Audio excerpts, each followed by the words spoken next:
Chinnamul, directed by Nimai Ghosh, is a quiet yet devastating masterpiece of Indian neorealism.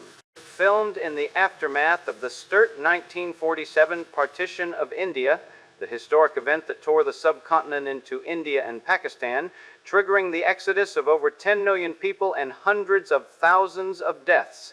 The film follows a Bengali peasant family forced to flee their village for a refugee camp in Calcutta. No flamboyant heroes here, just weary gazes, heavy silences, and simple gestures. Far from melodrama, Chinnamul portrays the violence of exile with restraint. Hunger, loss, waiting, humiliation, everything is captured with profound respect for the dignity of those who suffer. In these faces, an entire uprooted people searches for a future amid the ruins of a divided nation. Nimai Ghosh, a committed photographer and filmmaker, shoots with non-actors in real Calcutta settings. His silver, often handheld camera captures the raw reality of crowded alleys, dusty tents, and queues for rice. It immediately recalls Italian neorealism. Think Dassō's bicycle thieves, but here the roots are deeply Indian, not just aesthetic, but political and social. In contrast to ideological epics like Padeni Berlina or structured thrillers like The Blue Lampi, Chinnamul moves with its heart-wrenching simplicities. Made on a shoestring budget without stars or effects, it marks a turning point. Its focus on history's forgotten inspires a wave of Indian parallel cinemas, directly influencing Satyajit Ray, the future master of Pather Panchali. More than a film, Chinnamul is a raw testament, a silent act of resistance against oblivion. It gives a voice to those erased by history, without artifice or pity. In 1950s India, scarred by the wounds of partition, it holds up a lucid, deeply human mirror, a rare, poignant gem that grips you and never lets go.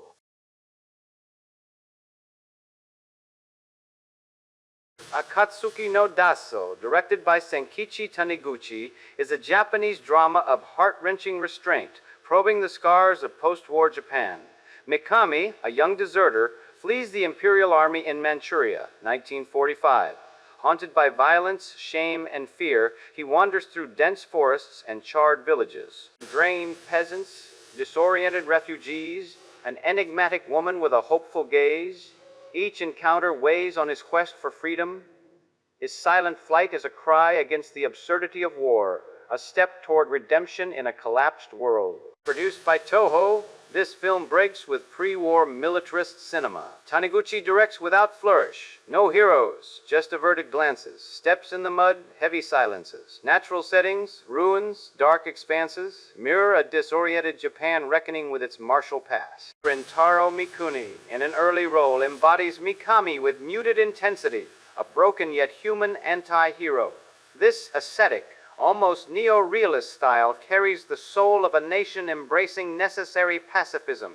Inspired by tales of deserters in Manchuria, Akatsuki no Dassō glorifies neither flight nor war. It reveals a Japan mourning its imperial myths, seeking peace in its wounds. Its influence shapes anti-war dramas and foreshadows Kurosawa and Ichikawa. Akatsuki no Dassō is a moral odyssey through a reborn Japan, a quiet gem heavy with history.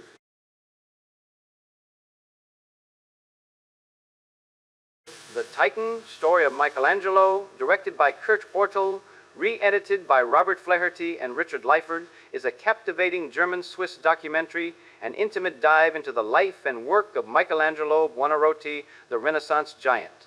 From the commanding power of David's to the vastness of the Sistine Chapel, through the sorrows of the Pietà and the restless sketches of the Last Judgment, the film traces the path of an artist haunted by the divine, torn between faith, suffering, and ambition. Originally a 1938 German production by S. Kurt Ortl, it was re-edited in 1950 for English-speaking audiences by Robert Flaherty, pioneer of documentary cinema, creator of Nanook of the North, and Richard Lyford, with the powerful voice of Frederick March. This new version won the SACE 1951 Oscar for Best Documentary, a rare accolade for a film about an artist. The camera lingers closely on sculpted forms, volumes, and strained faces in marble or painted frescoes. The black and white cinematography, far from diminishing the works, highlights their contrasts and inner tensions, as if each frame seeks to decipher Michelangelo's very soul. The film doesn't merely describe, it makes you feel the creative struggle, the mystical vertigo, the exhaustion, the solitude. Unlike the grand Hollywood epics of 1950, The Titan is a sober, introspective, almost spiritual work. March's grave, inhabited voice guides the viewer without overshadowing the visual power of the artworks. The editing, fluid and respectful, weaves a dialogue between sculptures, texts, images, and silences. In a Europe still scarred by war, this documentary carries special weight. It reminds us that art can rise from chaos, that beauty endures amid ruins.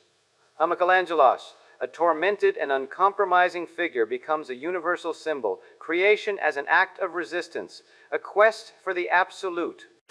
The Titan is a hymn to human greatness, a cinematic meditation on genius, carried by a restrained yet vibrant direction, a rare work that touches the sacred without ever profaning it.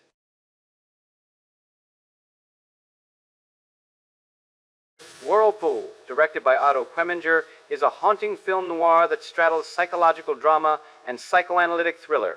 The story follows Anne Sutton, the elegant yet troubled wife of a renowned psychoanalyst, hiding a secret compulsion, kleptomanias. Caught stealing in a department store, she's offered help by a mysterious man, David Corville, a reputed hypnotist who promises to cure her, but instead ensnares her. Anne soon wakes up accused of a murder she can't recall. Otto Preminger, already a master of the genre with Laura, delivers a film of muted tension, where danger lurks in gestures, silences, and glances. Tierney portrays Anne with icy vulnerability, trapped in a world where the image of the perfect woman conceals gaping flaws. Opposite her, Jose Ferrer is chilling as a manipulative hypnotist with toxic elegance. The mise-en-scene explores a cold, domesticated Los Angeles with pristine living rooms, hushed offices, and haunted corridors. Each space mirrors the unconscious. David Raksin, composer of Laura, crafts a taut, almost clinical score that amplifies unease without excess.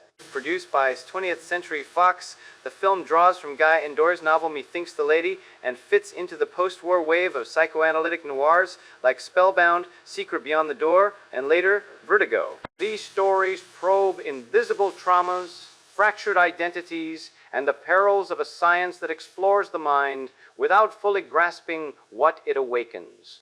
Beyond suspense, Whirlpool questions the condition of women in 1950s. America, what lies behind a perfect facade? What is the worth of a flawless woman in a world shaped by male gazes? With precise direction, a hypnotic acting duo, and creeping tension, Whirlpool is less about solving a crime than descending into the unseen. An elegant, unsettling spiral of anguish.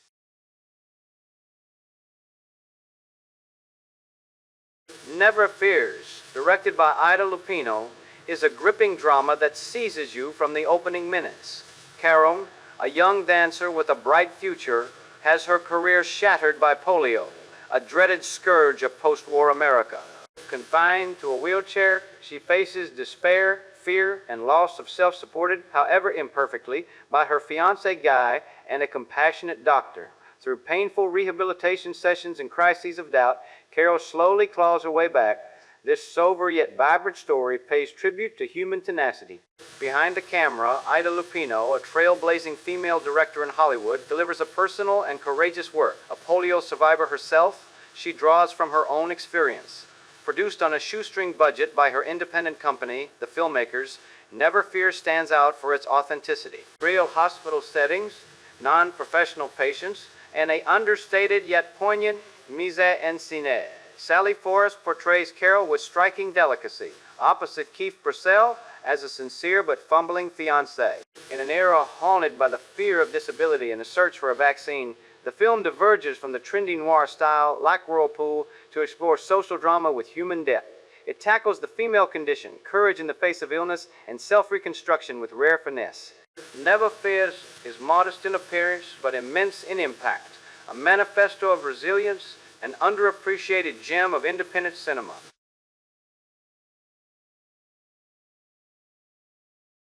Primavera, directed by Renato Castellani, is a delightful Italian comedy drama where humor flirts with heart.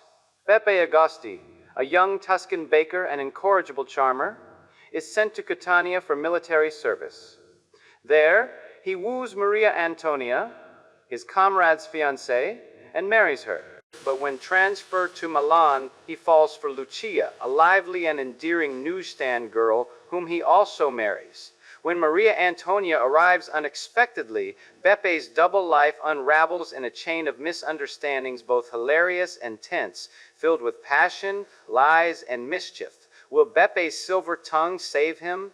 Directed by H. Renato Castellanish, a key figure in pink neorealism, captures the spirit of the times, a post-war Italy rebuilding, craving laughter and romance. Filmed between Sicily's alleys and Milan's bustle, the film blends authenticity with freshness. Mario Angelotti plays Beppe with irresistible natural charm. Elena Varzi brings fierce intensity to Maria Antonia, while Irene Jenna shines as a spirited, funny Lucia. Nino Rota's upbeat score infuses this sentimental farce with a springtime breeze. Beyond its humor, Primavera, he sketches the contradictions of an Italian society caught between the traditions of the South and the modernity of the North. It paves the way for the great Italian comedies of Dino Risi and Ettore Scola, where love, customs, and pretense become delightfully human playgrounds. A tender, bold, and surprisingly modern film.